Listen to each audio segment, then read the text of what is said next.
Hello everyone, শুভ সকাল। এখন বাজে সকাল 8:30। আমি এখনও স্নান করে নিয়েছি। স্নান করে কিন্তু বসে আছি, কারণ এখন যাব জেঠুর বাড়িতে। আর জেঠুর বাড়ি অনেক দিন বাদেই যাব আজকের, আর প্রচণ্ড রৌদ্রও কিন্তু আজকের। তো দোকান থেকে একটু মিষ্টি নিয়েই চলে যাব জেঠুর বাড়িতে। জেঠুর বাড়ি অনেক দিন বাদেই যাচ্ছি, প্রায় 7-8 বছর বাদে। তো সবার আগে তোমাদের ভিডিওটা পুরোটা দেখতে হবে, কোনো স্কিপ করলে হবে না। এই রোদেই দেখো বেরিয়ে গেছি আমি, আমার মেয়ে।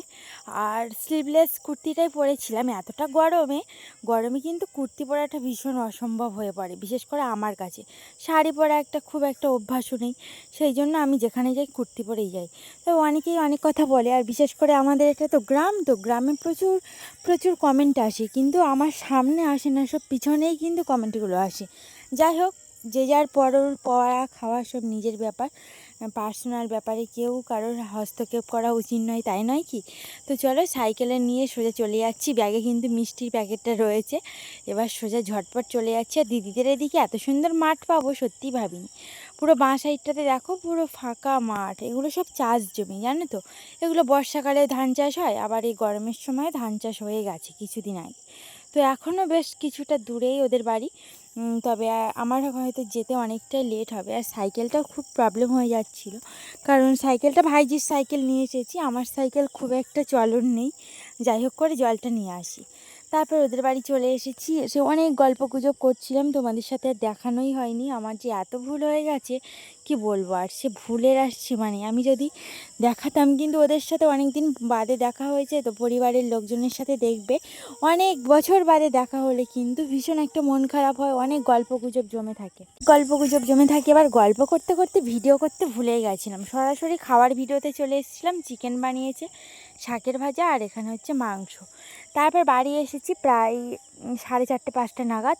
সাইকেলে করেই এসেছি। আবার কিন্তু কলে এসেছি জল নিয়ে আসতে, কারণ কাল পরশু আবার বৃষ্টি হওয়ার সম্ভাবনা রয়েছে। আর বাড়িতে পানীয় জল না থাকলে কতটাই না কষ্ট হয় এই গরমে, বলো। আর আমাদের তো ফ্রিজ নেই, তো ওই জন্য একটু কলের জল, ডিপ তয়েলের জল হচ্ছে একটু ঠান্ডা ঠান্ডা মনে হয়, তো ওই জন্য আর কি নিতে চলে এসেছি। আর কলের পাশে কিন্তু আজকের পরিবেশটা খুব সুন্দর ছিল, কারণ কেন বলো তো, আজকের কোনো রকম গরম নেই তেমন, হালকা হালকা গরম। সন্ধ্যের দিকটাতে এসেছি তো, আর রৌদ্রটাও তেমন নেই। ওই জন্য এখন একটু ওয়েদারটা ভীষণ ভালো লাগছে। কলে আমি পাম্প করছি, জলটাও পড়ছে তাড়াতাড়ি করে। তো আমার ব্লগটা তোমাদের কেমন লাগলো অবশ্যই জানিও। আমি কিন্তু 2 দিন বাদেই তোমাদের সাথে ভিডিও শেয়ার করি বন্ধুরা, তোমরা অবশ্যই পাশে থেকো। আর দূরে হচ্ছে ভাইয়েরা কিন্তু দাঁড়িয়েই রয়েছে। আর সবথেকে বড় কথা, আমার সাথে কিন্তু একজন এসেছে আজকে জল নিয়ে আসতে কলে, কে জানো তো, আমার মেয়ে। আবার সাইকেল চালিয়ে এসেছে, কত ইচ্ছা দেখো। দেখো দূরে দূরে সাইকেল চালিয়ে চলে যাচ্ছে, আমি এখন জলটা ভর্তি করেই চলেই যাচ্ছি। আর প্রচণ্ড পরিমাণে এখন মশাও উঠে গেছে, কলের চারপাশে মশাও কামড়াচ্ছিল। আর এপাশে দেখো খালটা কত সুন্দর লাগছে না। রাস্তার দু সাইডটা কিন্তু অনেকটাই সুন্দর লাগে দেখতে। এরকম ফাঁকা মাঠে কিন্তু রিলস বানালে কোনো অসুবিধা হয় না। ইচ্ছা আছে কোনো এক সময় এই মাঠে এসে আমি রিলস বানাবো, আর এই রাস্তাটা দেখি কবে আসি। তবে তোমাদের কেমন লাগলো আজকের এই ছোট্ট ভিডিওটা অবশ্যই জানিও। আমি এরপর থেকে ডেলি ব্লগ শুরু করছি। এই আজকের অনেকটা কষ্ট করে এসেছি যে দিদিদের বাড়ি থেকে, ওই জন্য আর কি কিছু কিছু ক্লিপ তোমাদের আর তুলে ধরতে পারিনি।